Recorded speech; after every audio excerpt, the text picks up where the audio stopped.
Alors je voudrais mettre en perspective la dialectique de l'écrit et de l'oral par rapport à ce que je disais dans une autre vidéo tout à l'heure en ce qui concerne la dialectique entre le participe virtuel,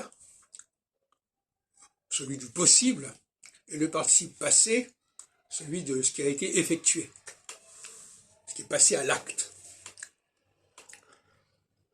Dans certaines langues, ce passage n'a pas pu fonctionner, n'a pas pu continuer à fonctionner. Donc il reste cette dimension au niveau de l'écrit qui est en route, qui est dirigée vers le passage à l'oralité, mais ce passage à l'oralité, il ne se fait pas. Ou plus exactement, il se fait mal, il se fait de manière corrompue, de manière altérée. En français, nous avons la chance d'avoir une langue qui a su préserver complètement ces trois états, sur le plan de l'écrit et de l'oral. Il y a une fluidité entre l'écrit et l'oral qu'on ne trouve pas dans les autres langues. Ou alors on les trouve dans des langues qui sont de toute façon elles-mêmes tronquées et primitives, primaires, et qui n'ont pas cette possibilité d'aller plus loin dans leur dimension orale. Exactement, c'est qu'il l'écrit et l'oral ne font qu'un. C'est aussi un problème quelque part. Parce qu'en français, on distingue les deux. On sait qu'il y a des choses qui sont possibles, mais qui ne vont peut-être pas se faire. Et ça, c'est ce qui est écrit, mais qui ne va peut-être pas pouvoir se prononcer de façon pertinente. Donc là, il y a toute une... Vous comprenez, pour moi, la linguistique est liée à la philosophie. Elle est porteuse d'une philosophie.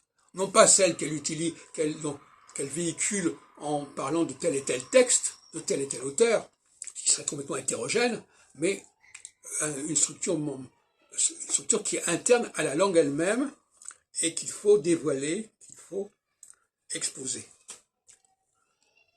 Donc, il est très important. Alors, le cas de l'allemand est très intéressant. Le cas de l'allemand est très intéressant parce qu'il a visiblement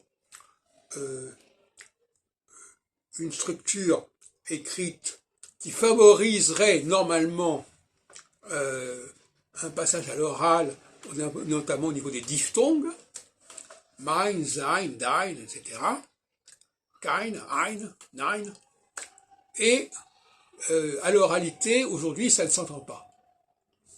Il n'y a pas de diphtongue. Et on a des choses assez lamentables, comme par exemple klein, qui veut dire petit en allemand, et qui virtuellement renvoie à une diphtongue, mais qui n'est pas diphtonguée, et qui devient au féminin kleine, ce qui est complètement ridicule, parce que le E, ici, n'est pas censé être prononcé, mais il est censé annoncer qu'on peut prononcer le N. Ce qui veut dire que quand il n'y a pas le E, on va dans la diphtongue. Quand on dit klein, normalement, quand je dis par exemple un, il y a une diphtongue. Si je dis une, il n'y a plus de diphtongue. C'est ça qu'il faut comprendre. Et les Allemands ont perdu ce processus.